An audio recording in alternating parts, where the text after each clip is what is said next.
guys, welcome back to Let's Play more Fire Emblem Path of Radiance.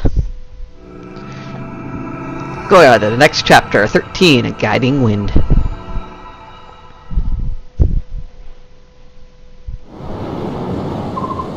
Ike, I'm here to report the results from the last battle. MVP Jill, new ally Soth and Jill. Suffered no casualties or irreparable harm. Everyone was at their best. That concludes my report. Excuse me. Okay.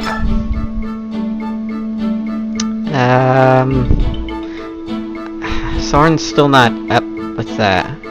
Well, we can go with Titania because we were gonna go B with her, right? And then she was gonna go A with Rise. We haven't really been using him though.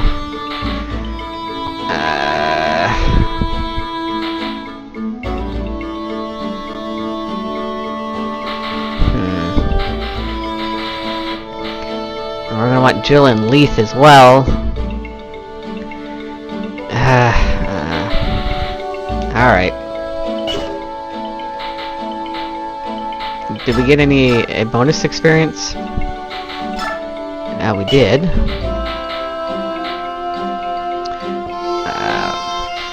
Jill can get caught up.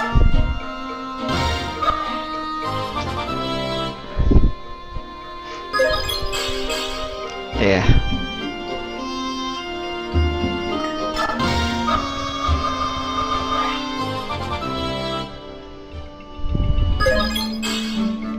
Yikes. Not good.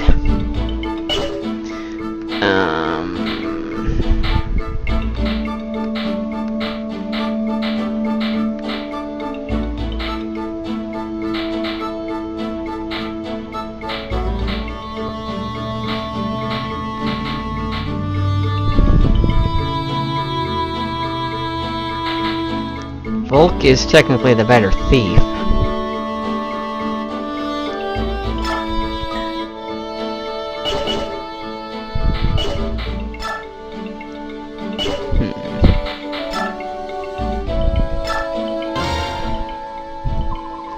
Commander, how are you?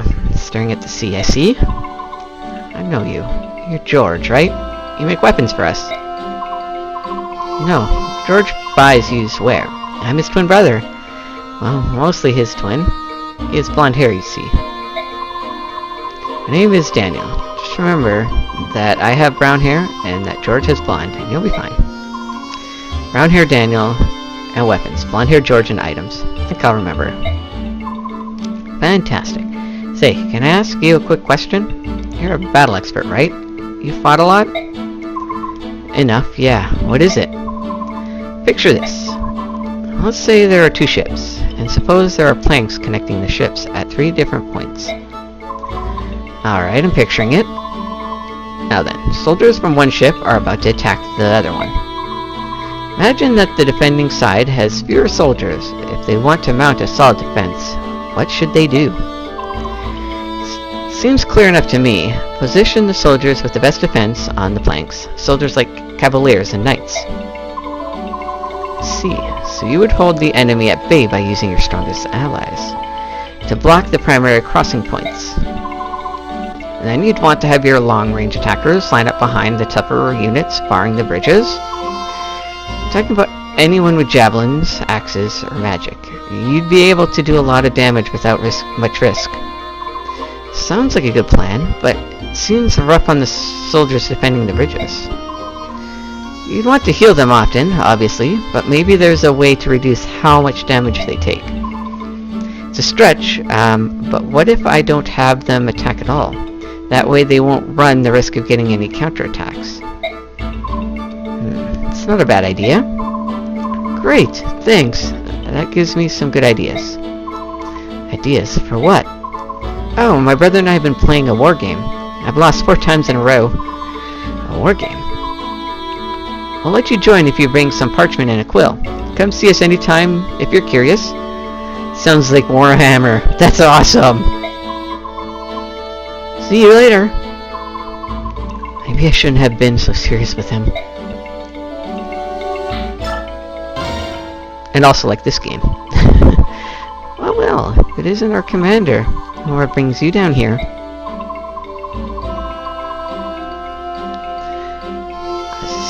Just on my way to the deck. Oh, I see. That's too bad. I had a story I wanted to share with you. Story? Quite a ripping yarn it is, too. Interested? Well, not really. Oh, you're so rude.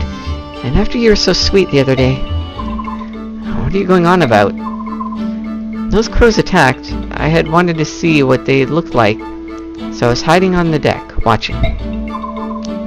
I'd heard they could fly, of course, but I had no idea they could fight. I thought one of them had the drop on you. I couldn't help myself. I cried out, "Commander, watch out!" I thought I'd heard a strange shrieking sound.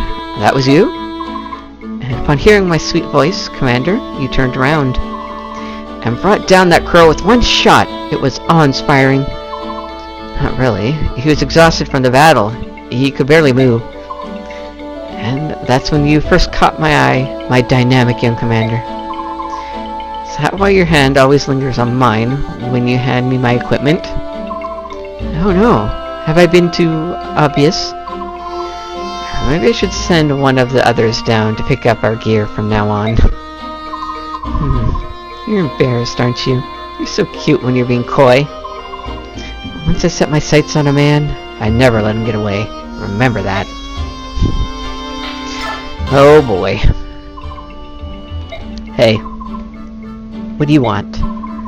Is there any reason you're still on our ship? The crows are gone. The truce is over, isn't it? I have a duty. As a Daean soldier, I cannot allow a Crimean princess and her band of mercenaries to run free where they will. If you want to start a fight, you're on the right path. Think you can take us all on your own? Because if you want to get your friends, I won't stop you from leaving the ship. Watching you all fight those crows like a band of street rats with sticks, I could see you were no match for me.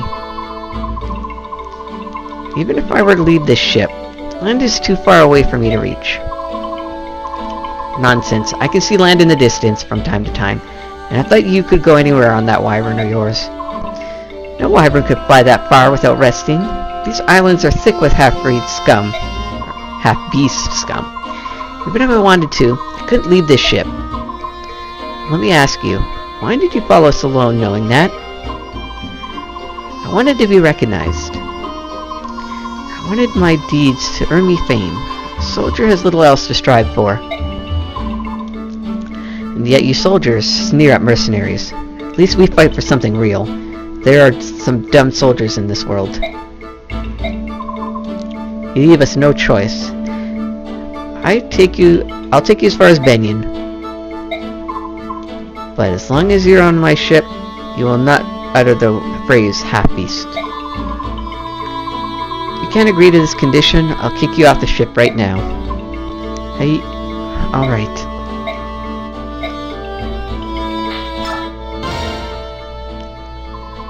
I'm just saying, there has to be something more we can do. Boyd, you're not making any sense. I understand your enthusiasm to help Ike, but try to explain what you mean. We can't do anything until we know exactly what it is you want to do. You're so impatient, Oscar. I was just getting to it, alright? Patient? You're calling me impatient? You're so impatient you can barely be bothered to put your armor on. Nag, nag, nag. Listen, I think we should come up with an unstoppable killer attack. Something only we can do. An unstoppable attack? That sounds good. Doesn't it? I'm glad you approve, Pee-wee. Don't call me Pee-wee. It is a fine plan, but you haven't explained what this new attack is supposed to be. How do we do it? Hey, I came up with the idea. It's your job to figure out the details. Make it cool, though, Oscar. Boyd, this plan sounds... Oh dear, how do I put it? Let me do it. I'll think up a great one. No way, forget that. It's too much for your little pee-wee brain. I told you, don't call me that. I may not like to admit it, but they certainly are close. Alright, so that reminds me, we probably should get Rolf up in levels, to be honest.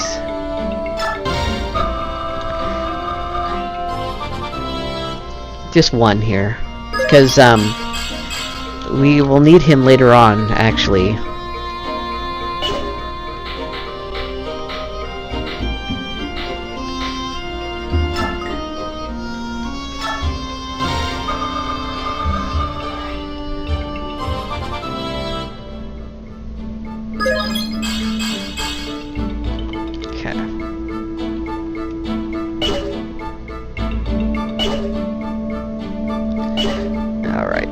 And we can't support with anybody, or we can with Titania.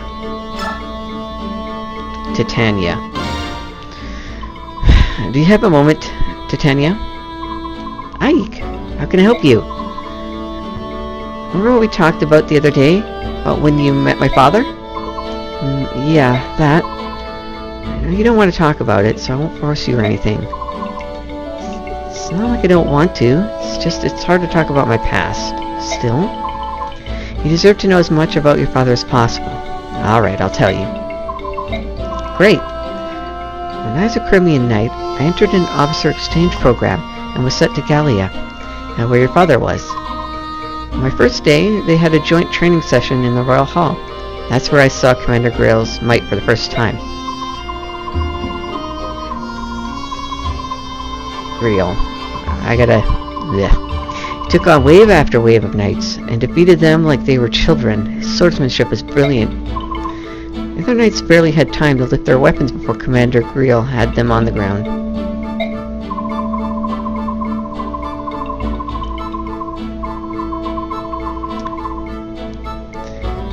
He was the mightiest warrior I'd ever seen. My body trembled at the thought of it.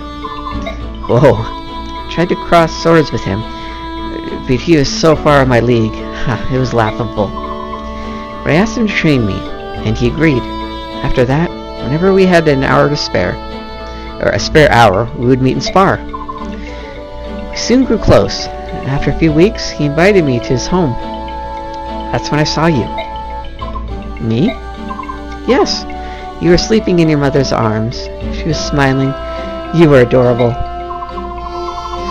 Commander looked at you with such kind eyes. I saw a different person than the man who wielded a sword. I see. There we go.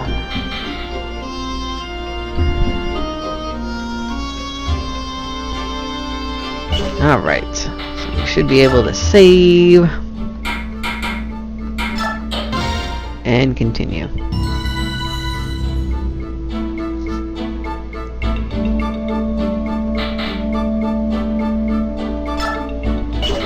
Oh wait, we have to figure out who's gonna get that, the Seraph Robe and the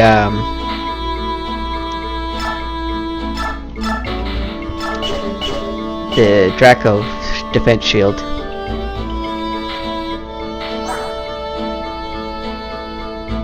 I still think she should get the arms guard, or the scroll.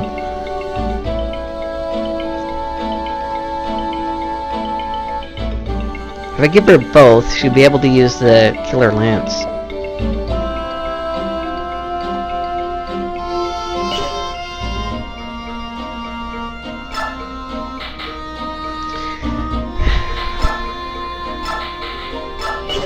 I'll still have to debate it. Okay, so who has low defense? 10.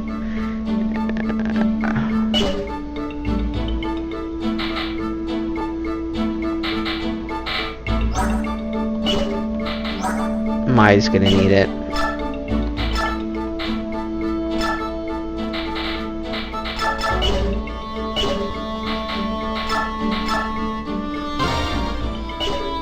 And the robe is, oops, items, or HP.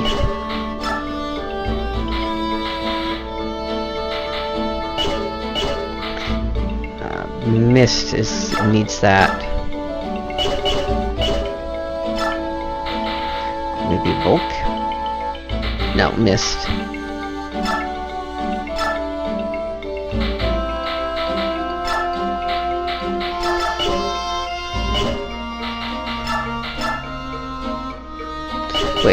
it is HP, right?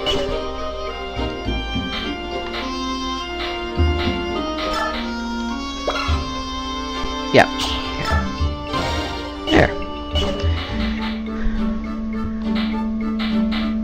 I mean, it wouldn't hurt to put it on Neffany either, but I'm still debating these scrolls because I feel like she's gonna level up in her spear any minute. Yeah, I'm gonna hold off on it.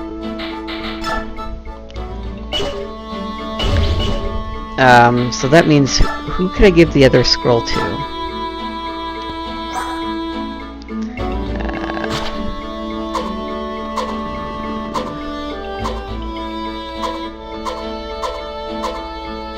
Who might want it?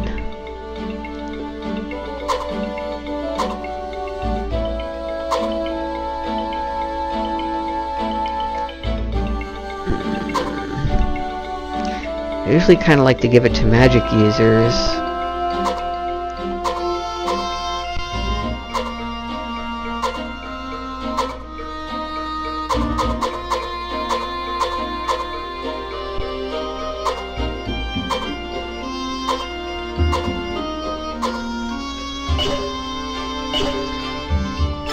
You know what?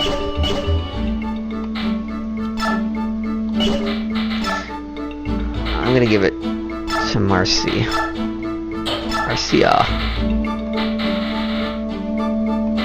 Oh, we have a talisman too? Okay, who gets that? Magic resistance. Man, I didn't realize there was so much here. She's supposed to be good on magic resistance. Oh my god.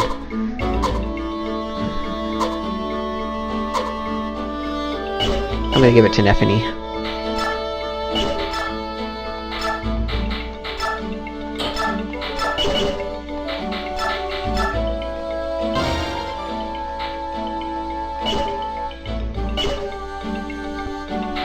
Who has the arm scroll? Oh, we can sell the item.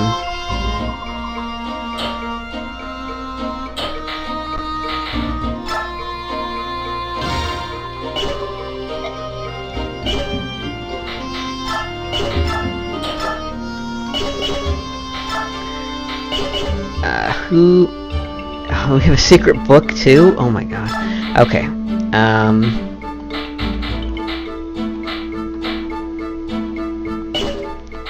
No, we're gonna use the arm scroll on you.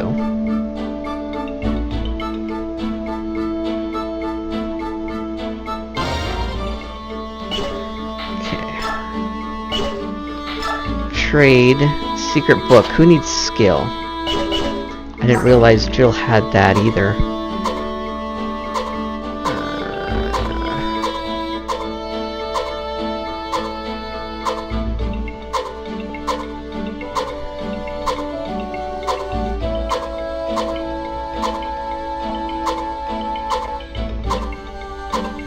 To be honest,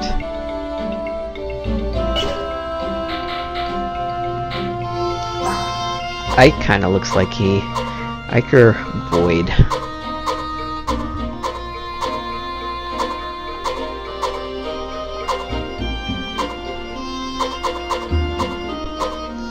Marcia too.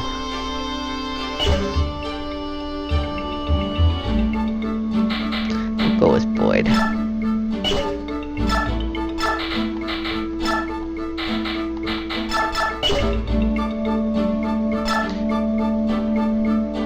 No, you know what? We're gonna stick with Jill, actually.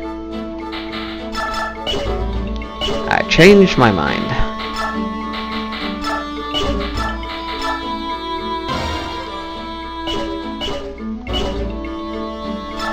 Wait, and Leith has the BR card. Okay, she does.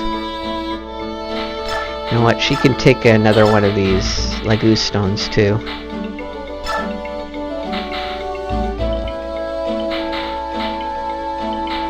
And an elixir, why not? Alright, I believe I finally got this set up, so we're gonna continue on, start the chapter next time, guys. Godspeed, stay frosty. See ya.